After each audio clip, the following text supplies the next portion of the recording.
வணக்கம் மக்களே, welcome back to நேற்று இன்று நாளை. இன்றைக்கி ரொம்ப நாள் கழிச்சு ஒரு பேக்கிங் வீடியோ போஸ்ட் பண்ண போகிறேன்.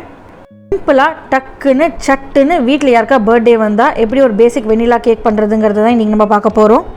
ஒரு 8 இன்க்ரீடியன்ட் இருந்தால் போதும், கூடவே ஒரு க்ரீம் பேக்கெட் இருந்தால் போதும், நீங்கள் பர்த்டே கேக் வீட்லேயே பண்ணிடலாம். இந்த கேக் பண்ணுறதுக்கு தேவையான இன்க்ரீடியன்ட்ஸ் உங்கள் ஸ்க்ரீனில் வருது, நான் டிஸ்கிரிப்ஷன் பாக்ஸ்லையும் கொடுக்குறேன். டக்குன்னு ஆர்டர் போட்டால் ஈஸியாக வீட்டில் கேக் வந்துடும். ஆனால் நம்ம பிடிச்சவங்களுக்கு நம்மளே வீட்டில் கேக் பண்ணால் அது ரொம்ப ஸ்பெஷலாக இருக்கும். ஸோ இந்த பர்த்டேக்கு உங்கள் ஸ்பெஷல் ஒன்ஸுக்கு நீங்களே உங்கள் வீட்டில் கேக் பேக் பண்ணுங்கள். கேக் பண்ணுறதுக்கு முதல்ல ஒரு மிக்சிங் பவுலில் எந்த வாசனையும் இல்லாத நியூட்ரல் ஆயில் ஒரு 1/2 கப் எடுத்துக்கோங்க. அது கூட ஒரு 1/2 கப் தயிர் சேர்த்து நல்லா பீட் பண்ணிக்கலாம். தயிரும் எண்ணெயும் நல்லா ஒன்றாகி உங்களுக்கு க்ரீம் மாதிரி வரும். அந்த டெக்ஸ்சர் வர வரைக்கும் நம்ம பீட் பண்ணிக்க போகிறோம். தயிர் தனியாகவும் எண்ணெய் தனியாகவும் தெரியக்கூடாது, ஒரே மிக்சராக இருக்கணும். உங்களுக்கு இதில் பார்த்தாலே தெரியும், பாருங்கள் எவ்வளோ திக்காக மைனீஸ் மாதிரி ஆயிடுச்சுன்னு. அந்த மாதிரி ஆனதுக்கப்புறம் 1 கப் பொடிச்ச சர்க்கரை சேர்த்துக்கலாம். நான் திருப்பி ரிப்பீட் பண்ணுறேன், பொடிச்ச சர்க்கரை 1 கப். இப்போ இந்த மிக்சரோட சர்க்கரை கரையிற வரைக்கும் நம்ம நல்லா பீட் பண்ணிக்கலாம். இப்போ நம்மளோட வெட் இன்க்ரீடியன்ஸ்லாம் ரெடி ஆகிடுது. அடுத்தது இதில் நம்ம ட்ரை இன்க்ரீடியன்ஸை சேர்க்க போகிறோம். ட்ரை இன்க்ரீடியன்ஸில் அப்படி கட்டி உருண்டைகள் இருக்கும், அதனால் அதை அப்படியே சேர்க்காதீங்க, சலிச்சிட்டு சேருங்க, கொஞ்சம் ஏர் இன்கார்பரேட் ஆனோம். இப்போ ஒரு சலடை வச்சு அது மேலே 1/2 கப் மைதா சேர்த்துக்கலாம். கூடவே 1 டீஸ்பூன் பேக்கிங் பவுடரும் 1/4 டீஸ்பூன் பேக்கிங் சோடாவும் சேர்த்துக்கலாம். நல்லா சலிச்சிட்டு சேருங்க. கடைசியில் கட்டி உருண்டைகள் இருந்தால் அதை நம்ம ஒரு ஸ்பேச்சுலா வச்சு உடச்சி விட்டுக்கலாம். நல்லா சலிச்சதுக்கப்புறம் நம்ம வெட்டையும் ட்ரையும் மிக்ஸ் பண்ணிக்கலாம். சலிக்கிறது ரொம்பவே அவசியம், அதனால் இந்த ஸ்டெப்பை ஸ்கிப் பண்ணாதீங்க. இது 1க்கு 2 தடவை சலிச்சா கூட நல்லது தான்.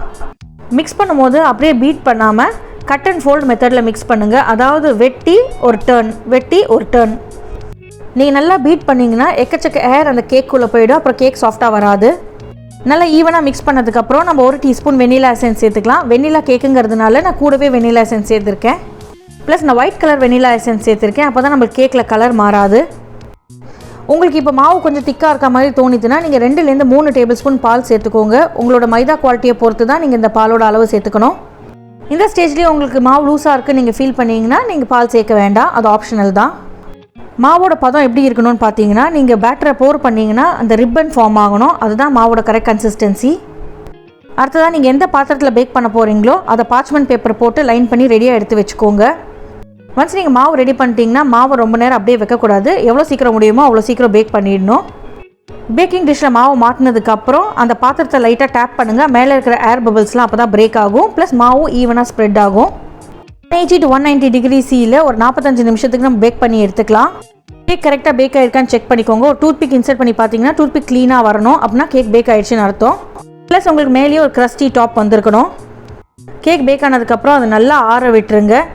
கொஞ்சமாக ஆறினதுக்கப்புறம் நீங்கள் பேக்கிங் டிஷ்ஷில் வெளியே எடுத்துகிட்டு வயர் ரேக்கில் வச்சிங்கன்னா கம்ப்ளீட்டாக ஆறி போயிடும்.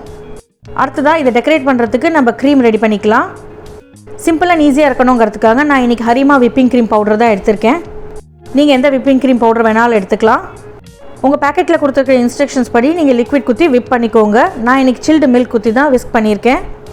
நீங்கள் விப்பிங் க்ரீம் பவுடர் வாங்கி பண்ணிங்கன்னா ஹேண்ட் பீட்டர்லேயே ஈஸியாக விப் பண்ணிடலாம். நீங்கள் எப்போவுமே க்ரீம் விப் பண்ணுற பாத்திரமும் சில்டாக இருக்கணும், ப்ளஸ் கீழே கொஞ்சம் ஐஸ் போட்டு விஸ்க் பண்ணிங்கன்னா உங்களுக்கு சீக்கிரமாகவே சாஃப்ட் பீக்ஸ் வந்துடும். நல்லா ஸ்டிஃப் பீக்ஸ் வர வரைக்கும் நம்ம விஸ்க் பண்ணிக்கலாம். இதுக்கு எவ்வளோ டைமிங் ஆகுமோ அதுவும் உங்கள் பேக்கெட்டில் இன்ஸ்ட்ரக்ஷன்ஸில் கொடுத்துருக்கோம், அதை கரெக்டாக ஃபாலோ பண்ணிக்கோங்க.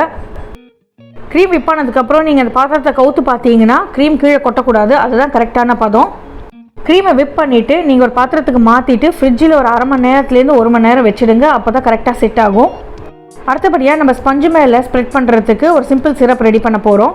எது நீங்கள் ஜாமை ஹாட் வாட்டரில் கரைச்சி ஸ்ப்ரெட் பண்ணிக்கலாம், இல்லைனா சிம்பிள் சுகர் சிரப் பண்ணிக்கலாம். அதாவது 2 டேபிள் ஸ்பூன் பொடிச்ச சக்கரை கூட கொஞ்சமாக வெந்நீர் சேர்த்து கரைச்சிங்கன்னா போதும், உங்களுக்கு சிம்பிள் சுகர் சிரப் ரெடி ஆகிடும். அதை நீங்கள் கேக் மேலே ஸ்ப்ரிங்கிள் பண்ணிக்கலாம்.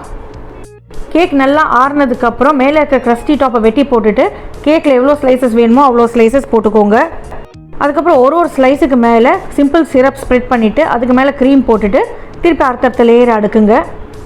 சைடில் மேலே ஒரு லேயர் ஆஃப் க்ரீம் தடவிட்டு ஒரு 1/2 மணி நேரத்துலேருந்து 1 மணி நேரம் நம்ம ஃப்ரிட்ஜில் வச்சிடலாம். இந்த க்ரம் கோட் நல்லா செட் ஆகட்டும், அதுக்கப்புறம் நம்ம டெக்கரேஷன் பண்ணிக்கலாம். கேக் ரெஸ்ட் ஆகிறதுக்குள்ளேயும் நம்ம டெக்கரேஷன் சாக்லேட்டில் ரெடி பண்ணிடலாம். குக்கிங் சாக்லேட்டை கொஞ்சமாக டபுள் பாயிலிங்கில் வச்சு மெல்ட் பண்ணிவிட்டு அதுக்கப்புறம் லைன்ஸ் போட்டு நீங்கள் ஆற வச்சு எடுத்திங்கன்னா இந்த மாதிரி ஃபென்ஸ் வந்துடும். இந்த மாதிரி ஃபென்ஸ் போடும்போது உங்களுக்கு பார்க்குறதுக்கு கொஞ்சம் அழகாக இருக்கும், ப்ளஸ் நம்மளுக்கு சாக்லேட்டோடு சாப்பிடும்போது ரொம்பவே டேஸ்டியாக இருக்கும். அடுத்ததாக கேக்கை ஃப்ரிட்ஜிலேருந்து எடுத்துகிட்டு உங்களுக்கு எப்படி வேணுமோ அப்படி டெக்கரேட் பண்ணிக்கோங்க. நான் சிம்பிளாக அங்கங்கே பைப் பண்ணிவிட்டு சென்ட்ரல் ஒரு செரி வச்சுருக்கேன். ஸோ இந்த ரெசிபி உங்களுக்கு பிடிச்சிருக்கும்னு நினைக்கிறேன். கண்டிப்பாக உங்கள் வீட்டில் ட்ரை பண்ணி பாருங்கள். ட்ரை பண்ணி பார்த்துட்டு எப்படி இருந்ததுன்னு சொல்லுங்கள். நம்ம சேனலுக்கு ஃபர்ஸ்ட் டைம் வரீங்க, லைக் பண்ணுங்கள், ஷேர் பண்ணுங்கள், மறக்காமல் சப்ஸ்கிரைப் பண்ணுங்கள்.